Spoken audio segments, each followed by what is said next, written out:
Hartman followed the fall of Alan Wake with his binoculars. When the rider hit the water, he ordered Jack to take the boat to him. The spot was easy to see in the dark, even with all the extra lights in the boat. The flare floated and kept burning even in the water. Jack turned the radio louder as the engine sputtered. The music was rough and clanking, something the Anderson brothers would no doubt have enjoyed. But Hartman chose to ignore it. Wake was finally within his reach. I had to find a way out.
Thanks for the ride, Mark. I'm so glad to be leaving this place. You have no idea. What, Night Springs? Come on, Linda, relax. It's not that bad. Hey, what's that up ahead? Oh, God. There's someone in the road. I think there's been an accident.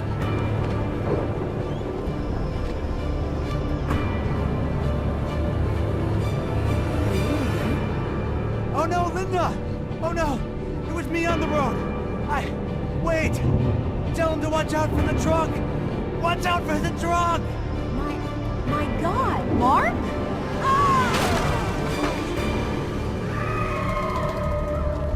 Oh, God! No, please! God, no! Linda! Linda!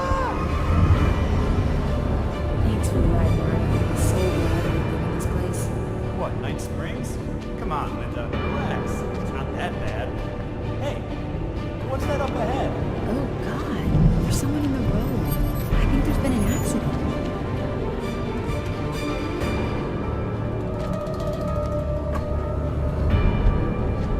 Are you alright? Oh no, Linda! Oh no! It was me on the road! Wait! Tell him to watch out for the truck! Watch out for the truck! My God, Mark? And there you have it.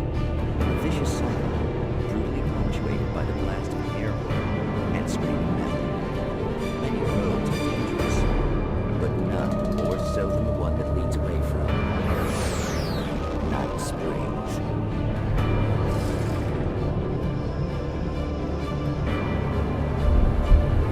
Magic, palmer tricks,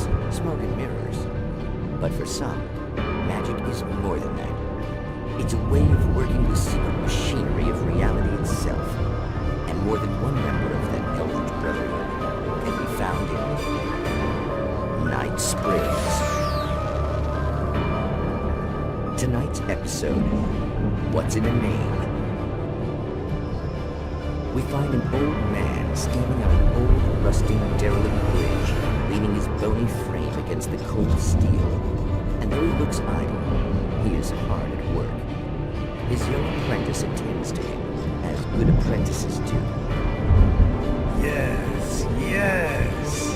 Coming along nicely. Don't you think, boy? Yes, Magus. Sir, we've been getting some complaints. Are you defacing the bridge? Oh. No, I wouldn't do that. Sir, I can see the screwdriver in your hand and the scratches on the steel beams. You've been spotted doing this all over town. Yes, I have been very busy, but I'm no vandal, officer. Exactly what are you up to, sir? He's writing his name on the town. The youngster is correct. I'm writing my name, my whole name, the entire and complete description of my soul on the town. I'm almost done. Yeah? Well, all I see is an old man tagging public property. Oh, I should bow down to the wisdom of your years. Words have power, young man. Names and titles especially. Uh-huh. And, what's your name supposed to be? Tell him, boy. Tell him while I finish the carving. Officer, it's... Say my name, boy. Say it. It's Night Springs, officer. But isn't that... That's the name of the town, isn't it? Yes, it is from now on. Wait, where'd he go? Hey, where is he? Oh, officer. You know where he is, and what he is, don't you? I think you should get in your car and drive away, and remember which town you're serving.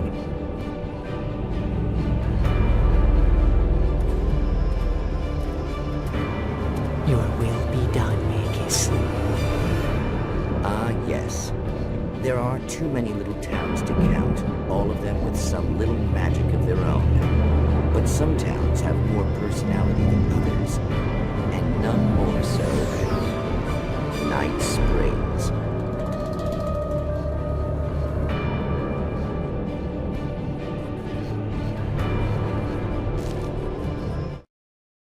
Hartman knew he was no creator. He had no ambitions on that front. And he certainly didn't want to end up like every artist he had worked with here, damaged in ways that were hard to describe, or worse. It was enough for Hartman to maintain creative control and provide direction, to be a producer. That was what most of these people were in need of anyway. Of course, suitable subjects were few and far in between.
But the gate's locked. You're gonna have to go through the hedge maze over there. Barry, I don't have a light. Take this, Al. Oh, God! Look at the house, Al! Look out!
evil guys moving around!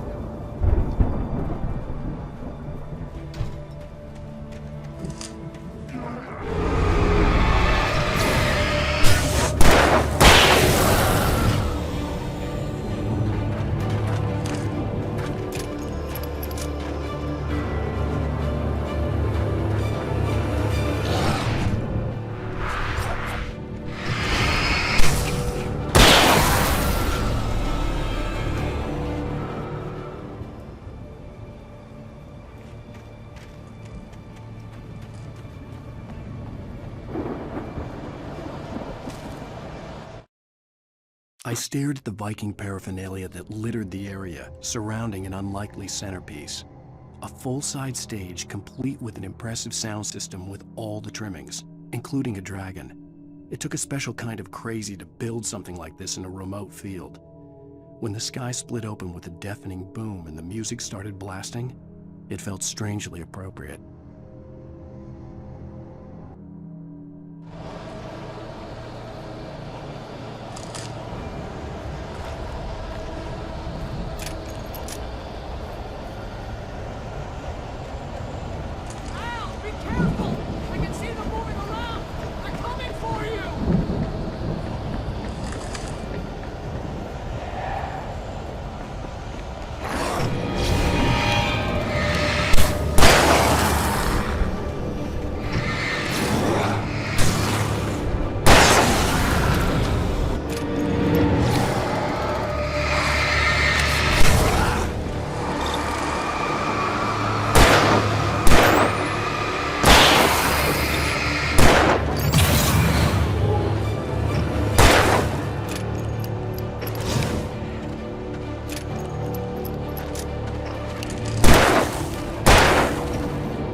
Hartman hurried down the corridor.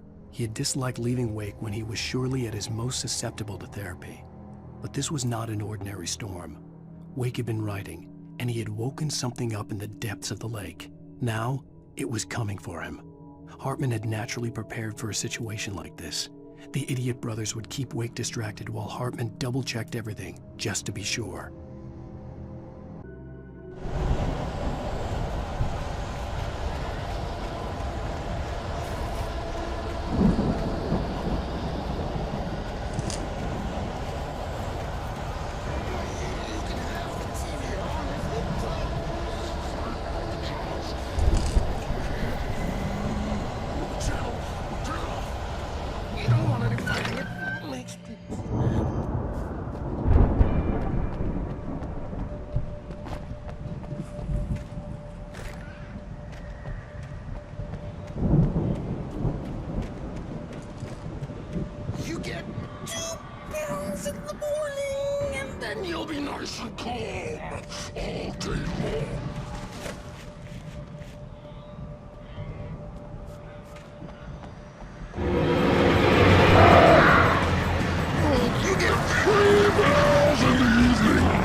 Light seems to be yours!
Mott knew that Wake was smarter than him.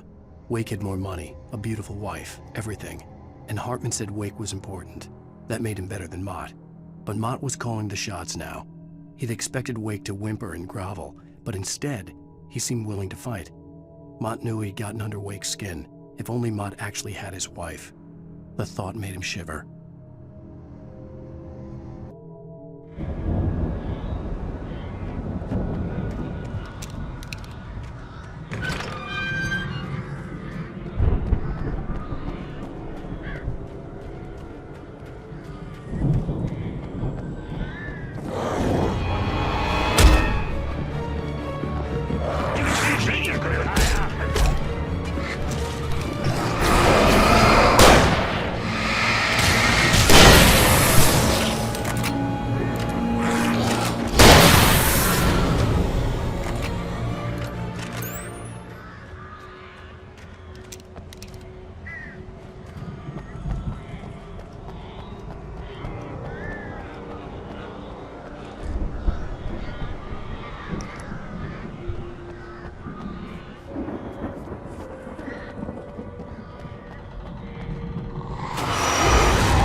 For the moment, Barry was just glad he had survived the fall. He had been separated from Al, and there was no easy way to climb back up. He told himself he'd be okay in the gloomy forest at night. He would just have to wait for a while for Al to find his way down. Barry turned when he heard the heavy footsteps and saw the movement. The man-shaped shadow lunged at him from the bushes, an axe held high. Barry screamed and threw up his hand. The world exploded.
Hartman watched as Wake's features slackened.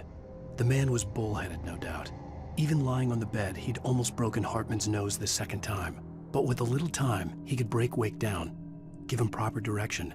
Wake was easily the most promising subject he'd had. Well, since Tom, really. "Sleep well, Alan," Hartman whispered with a smile. "Let me take care of you." He sniffed hard to clear his throbbing nose, swallowed blood, and barely tasted it.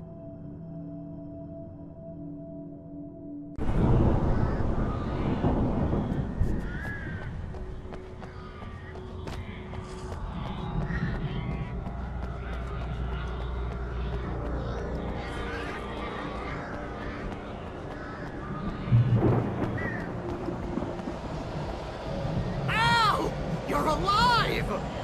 Let's get out of here. Can you open this gate? Maybe. Barry!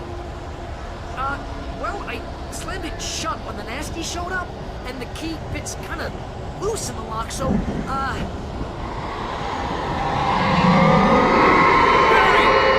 I'll find it! Don't worry about it!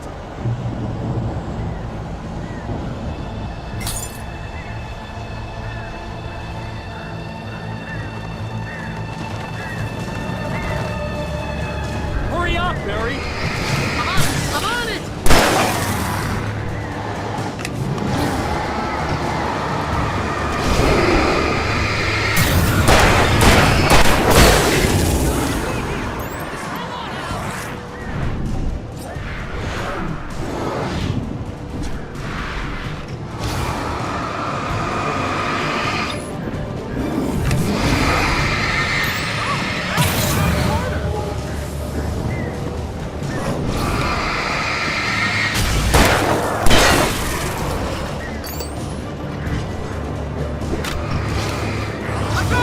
I found it!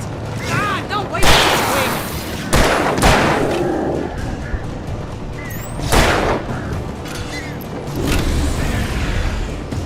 Ah! here it is!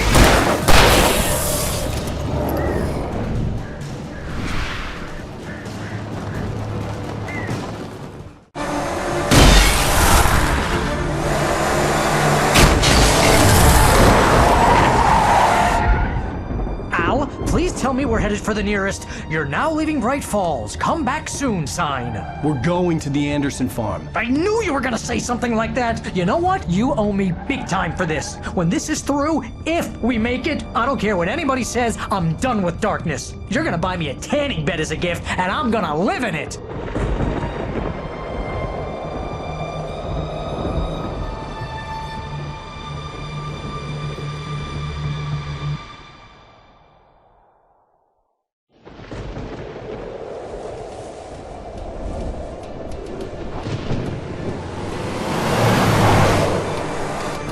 I'm crazy, but that's fine, Barry.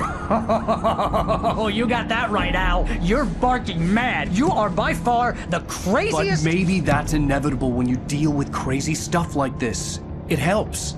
This is happening, Barry. Alice, they never had Alice. She's trapped in the darkness at the bottom of the lake, but she's not dead. Al, how can you know that? I know, Barry. I can... Al, No, listen. I can bring her back. I can find her. There's something special about this place. The lake, it does something to the works of art created here. It makes them come true. But there's a catch. The dark presence, whatever that thing is, twists it to its own ends. That's why all of this is happening. It's using my manuscript to take over everything. Al, I believe you. It happened to Thomas Zane before, it happened to the Andersons. I believe you. Crazy or not, you're not delusional. Weird shit's going down. That's a fact. I'm on board, man. I'm with you. The Andersons knew about it, but they were too far gone to tell me with all the drugs they were on. But they wrote it down. There's a message somewhere at their farm, Barry. We just need to find it. Look out!